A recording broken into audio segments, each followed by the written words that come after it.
Okay, ito po muli ang inyong Pinoy Firearms Instructor na gunsmith din naman. Bago ako bumati at magpasalamat, ay gusto ko lang munang basahin ang katanungan ni Nelson Mariano. Ang sabi niya ay, Sir, may iba ako sa topic. Tanong ko lang kung gaano kalayo ang kadiretsuhan ng bala ng mga pistol. Depende ba sa caliber ng baril? Okay, ito akala ko ang mga itatanong lang ninyo sa akin ay yung mga sira ng mga sira ng baril, yung mga Pero pinangako ko naman sa inyo na lahat ng tanong ninyo ay sasagutin ko kung sa abot ng aking malit na kalaman. So bibigyan din natin ito ng kasagutan. At bago ko ito sagutin ay gusto ko lang kayong batiin ng isang mapagpalang araw saan man kayong panig ng mundo, lalo tingin mga OFW, mag-ingat tayo, tag-init na. Dito sa Middle East ay uso ng ubo at sipon, yan ang kinatatakutan ko. At sa Pilipinas, sobrang init na, mag-ingat po sa heat stroke, uminom ng maraming tubig at maligo ng hanggang 2 beses ang araw. Okay yan, at pasasalamatan ko lang yung ating mga subscribers na tayo umabot na tayo ng 41,100 plus na mga subscribers, at ako nagpapasalamat sa ating mga masugid na mga sumusubaybay ng ating mga videos.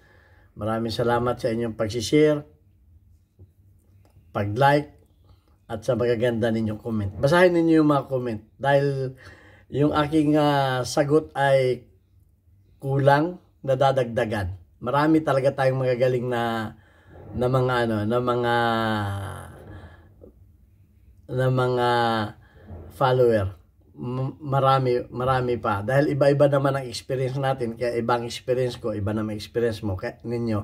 Kaya i-share ninyo yung inyong mga experience. At yung mga baser ay wag natin pansinin. Okay, itong mga ganitong tanong, ito yung kinatatakutan ko sa mga baser. Kasi mas magagaling yung mga baser eh.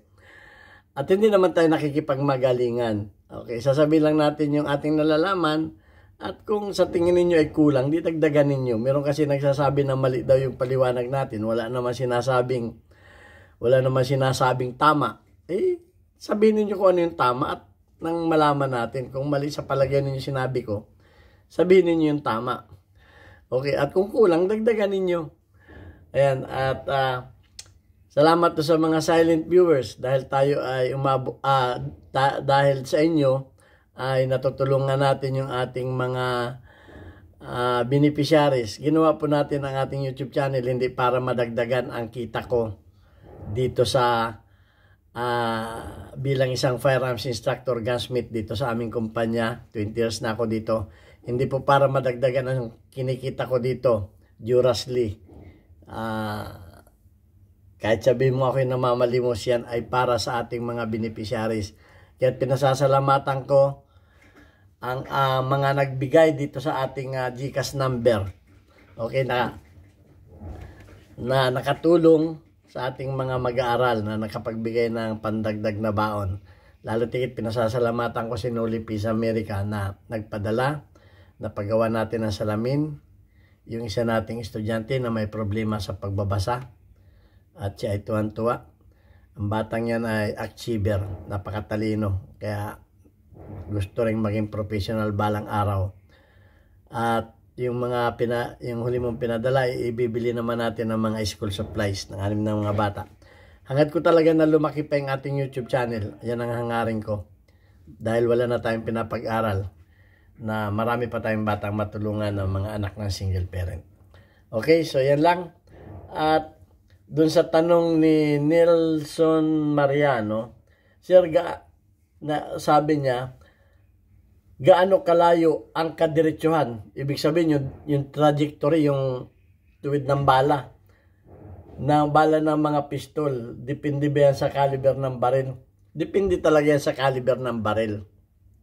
Okay, depende sa caliber ng baril. Napag-aralan din natin yung compact at saka yung standard size na mga pistol. Ay depende talaga yan. So mahirap talaga itong sagutin. So Dahil wala ka namang sinabing kung anong pistol, depende talaga sa pistol yan at depende rin sa bala yan. Okay, dahil ang bala rin ay iba-iba rin ang timbang at iba-iba rin ang load. So, mag-ano na lang tayo sa, bibigay ko na lang sa inyo yung example ng 45 caliber ACP pistol. Okay, yan ay standard na 5 inches ang barrel. Okay, standard na 5 inches ang barrel. Okay, ganito kahaba ang barrel ng mga standard na 45 caliber. So, depende rin yan sa bala. So, ang gawin na lang nating example ay 230 grains. Depende rin yan sa type ng bala. Kung yan ay hollow point, kung yan ay bull, kung yan ay wad cutter. So, ang ano na natin ay yung bull. Okay, dahil depende rin yan sa bala. Okay. So, bibigyan ko lang kayo ng mga, kasi may pinapanood din ako mga videos Merong Pilipino pang gumawa 150 meters. Tinamaan pa niya yung target. Visible yung target. Siyempre, hindi naman maglalagay ng target yun na hindi na visible. Visible yung target. Kasi ang trajectory ng bala ay hindi naman kumakaliwa, kumakanan. Ang trajectory ng bala ay rainbow. Okay, rainbow yan. Nagre-rainbow paglayo. So, depende na rin lang yan sa shooter. Ibig sabihin, umaabot yung bala sa 150 meters. At yung mga sa aking tingin, ang effective talaga ng mga 45 o pistol ay 30 meters. Yan ang napaka-danger zone yan. Yan ang napakalakas na impact ng bala. Yung nasa 30 meters. Okay, so yung tanong mo na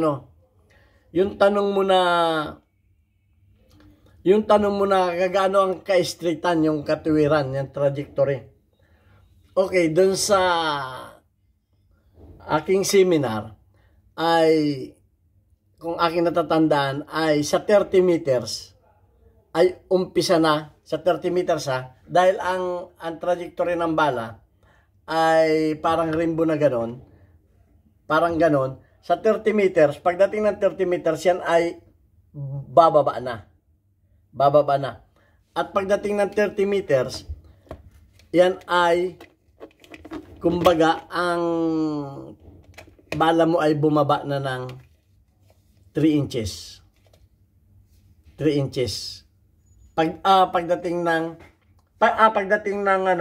50 yards. Pagdating ng 50 yards. Okay, yung 50 yards. Sa 30 meters, sa 30 yards, sa 30 yards, yan ay straight pa yan. Straight na at mag-uumpisa ng bumaba yan. Sa mga 40 yards, nasa mga, nasa mga, siguro nasa mga 1 and 1/2 hanggang 2 inches ang ibinaba niyan. At pagdating niya ng 50 yards, yan ay mababa na ang tatamaan na niyan ay mababa na ng 3 inches. So, ang straightness niyan ay hanggang 30 yards. At yan ang effective, yan ang sinasabi na effective range ng 45 caliber. Yung mga ibang pistol, hindi ko na example na lang yun natin yung 45. Dahil ang bala ng 45, alam naman natin na malaki, mabigat, depende rin yan. So, nasa 30 yards ang straightness ng 45 ACP. At yan, pagdating ng 30 yards, unti-unti nang bababa yan, hanggang pagdating yan ng 50 yards yan ay nasa 6 inches nang ibinaba niyan. Pagdating yan ng mga 80 yards, yan ay nasa mga 5 na.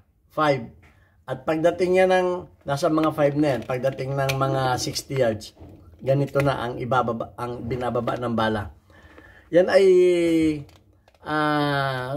yung tinatawag natin na trajectory. At pagdating niya ng mga 80 yards, yan ay nasa mga 9 inches na ang ibinaba ng bala. Yan, 9 inches na. Pagdating na ng 80 yards. Dahil nga parang rainbow yan, bababa na yan, nasa 80 yards. At pagdating niya sa 90 yards, yan ay nasa 12 na. Nasa 12 na ang kaganito na, ito na ang binaba ng bala niyan. Pagdating. At pagdating niya sa 100 yards, yan ay nasa mga 18 to 20 na. Sa mga 100 yards, 18 to 20 na. Ito na ang ibinaba ng bala. Yan na. So, mula sa 30 yards, yan ay pababa na ng pababa, hanggang sa dumating na ng 100 yards, yan ay nasa mga 18 to 20 inches na ang ibinaba. So, yan ang natatandaan ko na na takbo ng bala. Pero hindi ang kumakaliwa, kumakanan. Depende lang yan sa hangin. Okay, depende lang yan sa hangin. So, kung meron kayong nalalaman tungkol sa ano na ito, sa topic na ito, so far, yun lang ang nalalaman ko. At hindi ko naman sinasabi na perfect yan. Yan ay sigun lamang doon sa aking na-attend na seminar, dahil na-attend naman tayo ng mga ilang seminar. So, yan din ang natatandaan ko. So, tama yan. Depende yan sa bala. Depende sa baril. Kung yan ay compact. Kung yan ay standard. So, ang pinagbatayan natin ngayon ay 45 ACP. Dahil alam ko marami. Kaya yan ang ginawa kong topic. Marami ang nagkaka-interest talaga sa lakas ng 45. At maraming mga Pilipino ang 45 lover. Isa na ako doon. So, ayan. Kaya, sana, yung mga nagsasabi na mali yung paliwanag ko, magbigay kayo ng datos na nalalaman ninyo. Okay, so far, yan ay yung aking ibinigay na datos. Hindi ko naman po pwedeng sabihin lahat sa inyo yung lahat na grains ng mga bala o lahat ng mga, dahil ang tanong naman niya ay pang in general. Hindi po talaga magkakapare-pareho yan. Okay, so ang tinapik ko lamang sa inyo ay 45 ACP bull na 230 grains. Yun lamang ang natatandaan ko. At hindi ko na sasakupin pa yung mga iba na mga hindi nakasali dyan ng rifle, hindi nakasali dyan ng mga 9mm. Pero sa mga pistol, 30 yards. 30 yards ang pinakang effective range. Ibig sabihin, yun yung talagang kalakasan ng buwelo o ng speed ng bala, yung sa 30 yards. Okay, kung may iba pa kayong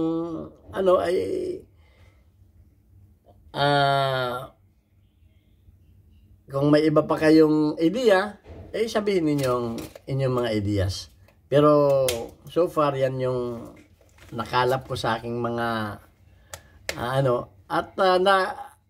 ko rin yan sa kasi nagpapakompetisyon din kami dito sa sa aming range ng hanggang 25 meters ang hanggang 25 meters lang ang aming pagdating sa precision shooting ng mga pistol ay 25 meters ang pinakang malayo pag kami nagpapakompetisyon. At meron talagang yung nakakakuha dyan ng mga 70 to 80%. Ibig sabihin, ang nag-bullseye ay 8 bala o 7 bala sa 25 meters. Merong nakakakuha niyan. Yan ang mga experience ko dito. So, depende na rin yan sa aiming. Siyempre, pagka malayo, ang target mo magko-compensate ka. Ano ba yung compensate? So, sa halip na dead center, ilalagay mo na yan sa 12 o'clock. Pag malayo ka na. So, ibang topic na yan. Okay? Merong pag malapit, nasa 6 o'clock. Pag nasa 30 meters, yan ay dead center. Okay? Ganyan. Pagka malapit yung target mo, 6 o'clock. Pagka nasa mga 30 meters kasi yan yung katuwidan ng bala. Kasi ang bala medyo gumaganon yan. Okay, so ayan ang ayan ang mga ng mga precision. Pero ibang topic naman yan. At alam ko mababas tayo ng mga magagaling dyan. Pero ang sa akin lang naman, bago kayong mangbas, ay ibigay ninyo yung opinion ninyo at igagalang naman natin. Lahat ng opinion dito, ginagalang natin. Kahit pa yan na basta opinion ninyo yan, opinion ninyo yan. Opinion ko, experience ko, experience ko. Experience ninyo, experience ninyo. I-share ninyo at pagsaluhan natin. Okay, hindi po tayo dito nagpapagalingan, hindi po tayo dito sasabi na alam ko lahat, alam ko marami pa akong kulang at ako'y natutuwa sa mga ganda ninyong comment dahil nadadagdagan pa rin yung mga paliwanag ko dito. Alam ko may kulang yung paliwanag ko. Pero so far yan ang abot ng aking maliit na kaalaman. At pinangako ko naman sa inyo na yung mga tanong ninyo ay sasagutin ko lamang sa abot ng aking maliit na kaalaman. Hindi ko na sinasaklaw yung kaalaman ng iba. At ako nagpapasalamat nga doon sa may mga magagandang experience. Okay, katulad ni Chocolate, Peace America, marami pa, si Alfredo Isidro, yung mga shooter, alam ko malawak ang mga experience niyan. So mag-share lang kayo at kung ano yung inyong nalalaman, baka may alam naman kayo sa ibang caliber, i-share din ninyo. Okay? So ayan lang ang aking masasabi. God bless us all. Thank you very much.